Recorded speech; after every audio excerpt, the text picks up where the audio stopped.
Ada kisah lain yang mau dipaparkan di sini? Iya, mujizat Nabi iya. Kemudian Saleh ya, alaihissalam. kemudian mujizat Nabi Saleh. Nabi Saleh ini kan hidup di antara kaumnya, kaum Ad ya, kaum Tsamud gitu. Nah, kaum Tsamud ini adalah keturunan kaum Ad. Gitu. Nah, Nabi Saleh ini memiliki mukjizat ini kan kita kenal, para siswa mengenal bahwa mukjizat Nabi Saleh ini bisa mengeluarkan unta betina yang gemuk dan besar dari batu besar ketika disentuh oleh Nabi Saleh. Nah, konteksnya bahwa kaum Tsamud ini adalah kaum yang memiliki ketinggian keterampilan dalam menciptakan arsitektur. Jadi mereka adalah seorang arsitektur. Jadi bisa mengubah gunung jadi rumah yang bagus gitu. Kemudian bisa memahat sehingga menjadi bentuk-bentuk yang bagus. Mereka juga pandai bercocok tanam, mereka juga pandai beternak. Jadi peradabannya sangat unggul ya? Iya, sangat unggul karena memang kaum Ad adalah termasuk kaum yang unggul saat itu. Nah, sehingga kaum Tsamud yang kaumnya Nabi Saleh itu juga memang unggul. Nah, kalau misalnya mereka bisa beternak sehingga ternak mereka jadi bagus, banyak gitu. Nah, mukjizat Nabi Saleh juga disesuaikan dengan itu. Kemudian kalau misalnya kaum Ad itu bisa memahat batu menjadi lukisan-lukisan indah, kemudian bisa memahat batu menjadi bangunan-bangunan yang indah, Nabi Saleh lebih dari itu. Dari batu saja bisa keluar makhluk hidup. Nah, konteks-konteks ini mesti dijelaskan kepada siswa. Jadi bahwa mukjizat-mukjizat Nabi itu disesuaikan dengan kebutuhan dan tantangan yang memang ingin diperlihatkan kepada para kaumnya itu. Mungkin perlu dijelaskan juga alasannya kenapa Nabi Saleh dikirim kepada kaumnya pada waktu itu ya? Iya, betul. Jadi karena Nabi Saleh kan juga hidup di antara kaumnya dan sebelum beliau diangkat sebagai Nabi dan Rasul, mereka mempercayai seperti halnya Nabi Muhammad. Nabi Muhammad kan sebelum diangkat menjadi Rasul itu sudah dikenal sebagai Al-Amin. Nabi Saleh juga tidak pernah kebaikan dia, kemudian kecerdasan, kemudian rasa sosial. Nabi Saleh itu sudah sangat dikenal oleh kaumnya, sehingga ketika Nabi Saleh mengumumkan dirinya sebagai Nabi dan Rasul, itu umatnya heran gitu. Kami ini selalu mempercayaimu, kami selalu bangga kepadamu, tapi kenapa engkau malah mau memalingkan akidah kami kepada Tuhan yang engkau percayai? Mereka kecewa sehingga mereka juga melakukan perlawanan dan Nabi Saleh dengan sabar karena Nabi Saleh juga hidup di tengah mereka. Nabi Saleh juga bisa bisa bagaimana menghadapi kaumnya tersebut. Nah, tetapi ketika sudah pada saat tertentu Nabi Saleh juga sudah ini seperti apa ya kaum saya misalnya. Nah, akhirnya Nabi Saleh berdoa, ya Allah tunjukkanlah kalau memang karena kaumnya meminta, coba tunjukkan kepada kami itu mana mukjizat yang kalau memang engkau benar-benar Nabi dan Rasul, tunjukkan kepada kami mukjizatmu. Sehingga jadi selalu ada keadaan kritis semacam itu yang dihadapi oleh para nabi, betul, para nabi dan Rasul, dan memang mungkin jalan hidupnya seperti itu. Jadi di saat genting lah mukjizat itu hadir itu.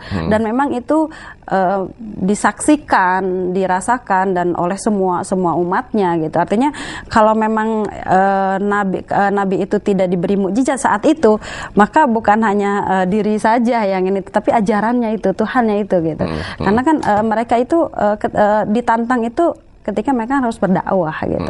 Ketika mereka berdakwah, jadi itu satu kesatuan ya. Iya, satu kesatuan. Itu di hadapan mereka juga merupakan bagian dari dakwah. Dakwah, betul, iya. Jadi dengan dakwah itu mereka istilahnya ini kan penghalang dakwah sehingga kalau tanpa itu mereka tidak bisa berdakwah gitu. Hal seperti itu. Selain Nabi Saleh alaihissalam juga ada tentang Nabi Ibrahim. Nabi Ibrahim ya, Nabi Ibrahim ini kita kenal sebagai Nabi Abul Anbiya ya, bapak para nabi. Bapak para nabi. Iya, betul. Salah satu yang menonjol adalah tidak mempan dibakar api. Nah, Nabi Ibrahim ini kan nanti kita bahas juga di irhasnya Nabi Ibrahim. Nabi Ibrahim ini seorang nabi yang ayah. Kalau tadi Nabi Nuh itu kan Kan'an tidak ikut ya. Kalau Nabi Ibrahim ini ayah dan ibunya yang tidak bisa ikut. Jadi walaupun dia didakwahi kan karena ayahnya itu Azar itu seorang pembuat patung gitu, sehingga ketika didakwahi bapak dan ibunya juga tidak ikut. seperti itu.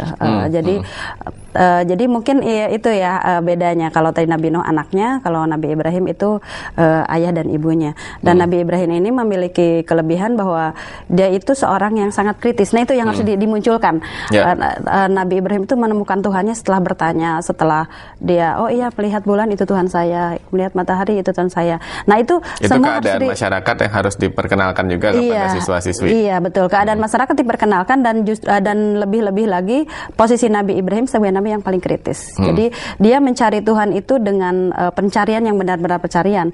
Setelah semuanya ini akhirnya dia datanglah kepada menemukan Tuhannya, bahwa Tuhan yang memang patut disembah adalah ada Allah. Jadi gitu, itulah kisahnya bagaimana Nabi Ibrahim bertemu dengan tauhid. Nah iya betul. Jadi itu yang mesti dimunculkan.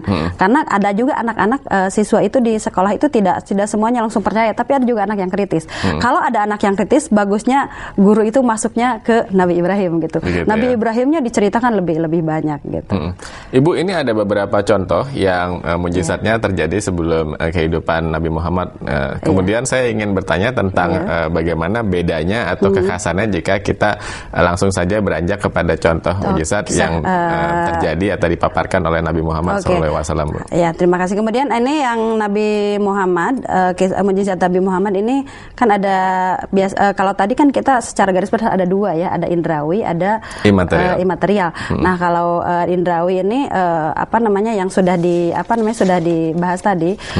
Jadi nabi-nabi sebelum Nabi Muhammad yang lebih dimunculkan adalah yang indrawi. Walaupun memang yang imaterial juga ada. Nah, pada Nabi Muhammad ini tidak hanya indrawi kemudian imaterial, tetapi juga dari sabdanya beliau juga memiliki mujizat. Jadi ketika beliau bersabda misalnya al khilafatu ba'di fi ummati 30 sanatan tsumma malakun ba'di, khalifah pada umatku selama 30 tahun. Nah, sesudah itu menjadi kerajaan. Ini diucapkan Nabi sebelum beliau wafat. Dan memang kenyataannya terjadi. Jadi selama 30 tahun itu adalah kekhalifahan dari mulai Abu Bakar sampai Ali bin Abi Thalib. Setelah itu bentuknya bukan khalifah tapi berbentuk kerajaan. Gitu. Nah, pada Nabi Muhammad juga mujizatnya juga berupa perbuatan. Nah, di sini dikatakan bahwa sesungguhnya ahli Mekah telah meminta Rasulullah agar beliau memperhatikan suatu tanda kepada mereka. Kemudian beliau memperhatikan kepada mereka bahwa bulan terbelah dua sehingga Gua Hiro itu dapat mereka lihat di antara dua belahan bulan. Nah, jadi dari sini bisa difahami bahwa salah satu mukjizat perbuatan Nabi Muhammad adalah bisa membelah bulan. Nah, di sini juga nanti dijelaskan ada selain bisa membelah bulan, kemudian dari celah-celah tangannya dapat keluar air yang dapat diminum. Kemudian juga makanan yang sedikit tetapi dapat mencukupi orang banyak dan berbicara dengan pohon. Nah, lebih banyak lagi bahwa Nabi Muhammad ini memiliki mukjizat berupa imaterial, yaitu Al-Quran. Al-Quran ini masih dipakai sampai sekarang, dan karena posisi Nabi Muhammad sebagai posisi penutup para nabi, sehingga mukjizat Al-Quran itu tidak hanya kan kalau tadi seperti Nabi Soleh hanya untuk kaum Samud, kemudian Nabi Ibrahim untuk untuk kaumnya sendiri. Tapi kalau Nabi Muhammad ini sampai dari mulai Nabi Muhammad ada sampai akhir dunia ini semuanya kepada Al-Quran gitu. Nabinya adalah Nabi Muhammad. Saya masih ingin memperdalam tentang mujizat yang khusus karena pembagiannya memang dengan zaman sebelum Nabi Muhammad dan ketika masa kenabian Nabi Muhammad. Tapi kita harus jeda sebentar, Bu Emma. Nanti kita teruskan setelah jeda. Tetaplah bersama dengan kami. Siaran Diklat Jarak Jauh Kementerian Agama akan kembali setelah rehat berikut.